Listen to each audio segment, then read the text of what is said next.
It's our 93 Boxing back with a quick video. Amir Khan has finally agreed to do that drug test for VADA for the WBC.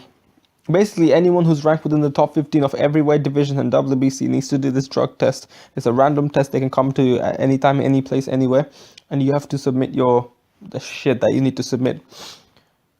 You know, so yeah, Amir Khan has agreed to it. The reason why I think it was late is, because I knew Amir Khan does want Danny Garcia, and if he didn't do it, he would lose the mandatory spot, and he won't be able to get that Danny Garcia title shot.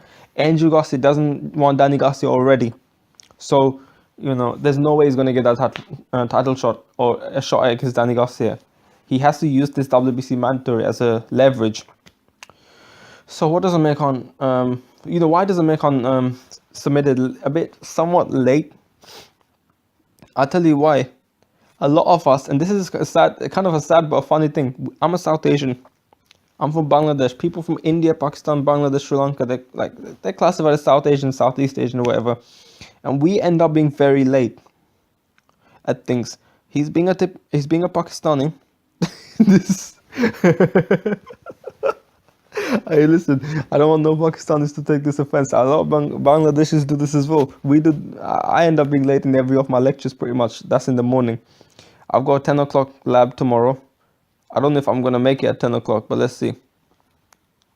A lot of times Asian weddings, South Asian weddings, you end up, they tend to be big weddings, and say if it starts at 6 o'clock, and we say, we'll be there at 6 o'clock, we end up being there at, 9, 10? I mean, 9 o'clock is typical, and we don't feel late at all. So that's the problem with some of us South Asians.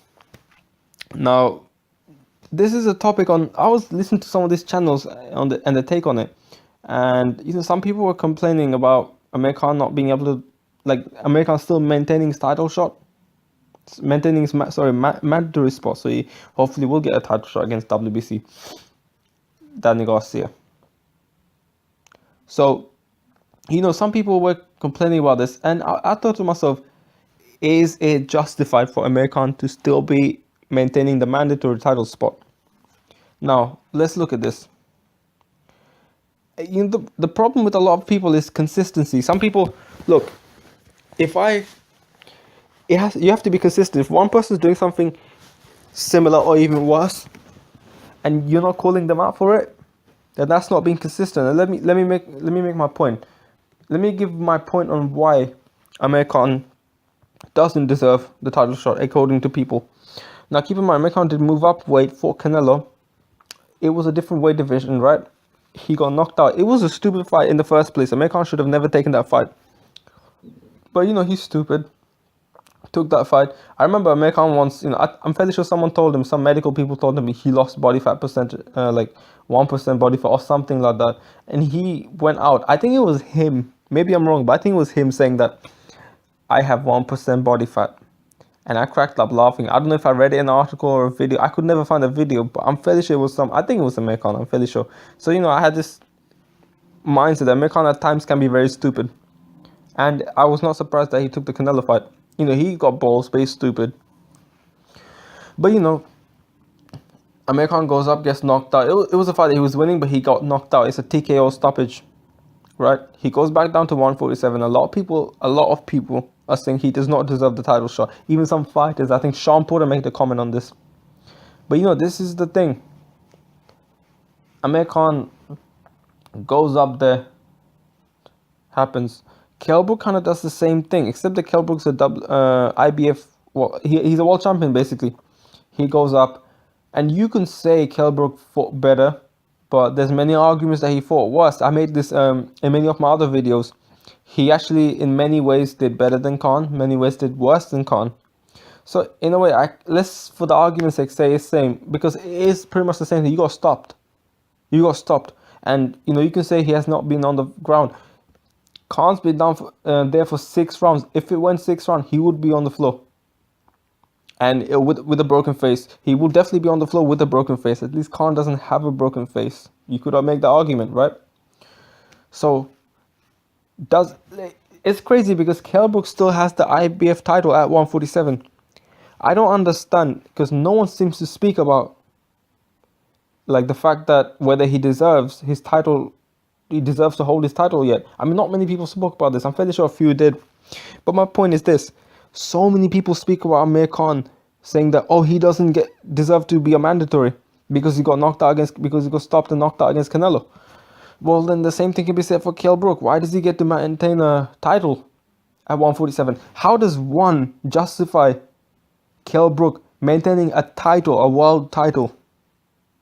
And how can they like ignore that but still like shut Khan down for maintaining his mandatory spot? Of course, it's just if Kell Brook is allowed, because people when they talk about Kell Brook, they're like, if he should go down and give the title shot to Errol Spence. Why is he even got a title shot? Why is no one speaking about it?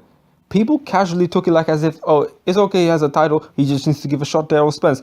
My question is, he doesn't need to give a shot to Errol Spence. He should have been stripped off his title if Amir Khan does not deserve to be a mandatory title shot. That title, the IBF title, should have gone to Errol Spence and some other fighter, like the second ranked in the IBF.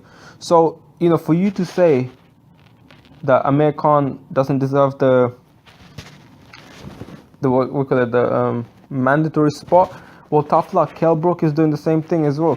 So Kell Brook still has the IBF title. He still hasn't defended. He still hasn't even said if he's going to defend it or not. I don't think he said it clearly, has he? He keeps saying two different things at two different times. People somehow think he's okay. This is what I mean by lack of consistency. People are being inconsistent on a lot of fighters. I mean, Amir Khan's one of them, where they're being inconsistent on.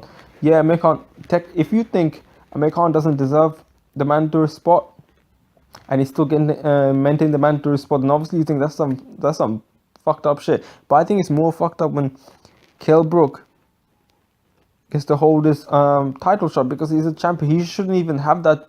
It's a fucking title, yo.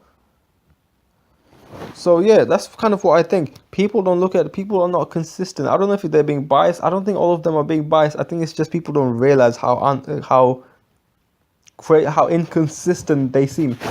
So yeah, I don't think Kell Brook deserves this title either. If Amir Khan doesn't deserve it, I think that title should be stripped off him and given to should be a vacant title that Errol Spence fights for.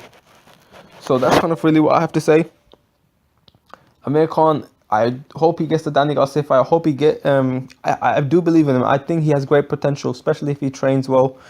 The best of Amir Khan, I believe, that beats the best of Keith Thurman, Sean Porter, Danny Garcia. Errol Spence, he might just, look, Errol Spence seems like this big hype and everything, and he beat Chris Algieri worse than Amir Khan did. He beat Chris Algieri worse than Manny Pacquiao did. He beat Leonard Bondu worse than Keith Thurman did. But triangle theories don't work in boxing. Bradley beat Marquez easier than Pacquiao beat Marquez. And Pacquiao never could beat Marquez as well as Bradley beat Marquez. But when it's time for Bradley and Pacquiao to face up, you think, Bradley beat Marquez easily, and Marquez beat Pacquiao a few times. Because in my opinion, Marquez and Pacquiao had competitive fights where Pacquiao kind of didn't get the best of Marquez. If anything, it was a bit of other way around, to be brutally honest. So you think, Bradley will just wipe the floor with Pacquiao, but no, it was the other way around. Triangle theories don't work in boxing. Just because Errol Spence beat Chris Algieri or Leonard Bondu, Errol Spence beat Leonard Bondu better than Keith Thurman did, but that doesn't mean he'll beat Keith Thurman, right? So you never know. Errol Spence might beat Khan because he has a style in the sense that he comes forward, applies effective pressure. Very strong guy, and pretty strong puncher as well. I think he's a puncher. I think he's a serious puncher. Maybe not as hard as Keith Thurman, but I think he's a good puncher. And he has weaknesses. And as he goes up in division, you'll see some of his weaknesses. And Amir Khan may have the tools. They have the right tools to exploit his weaknesses, because you never know. Errol Spence is a southpaw, and he moves around, but he doesn't move around as often. He's not like a Sean Porter when he comes just coming at you, and it's not hard to get him off. He does get hit, Errol Spence, a few times, and Amir Khan has a style that is very good against southpaws. So you never know. And Amir Khan, I feel like, has a stylistic advantage in that I mean, Errol Spence has stylistic advantage in some ways, but Amir Khan does too. He has a jab that can turn to a sudden hook. He has a good right hand. He has a decent left hook, and you know, he could. I'm not saying he will, because Errol Spence can win that fight as well. Errol Spence seems to be very good.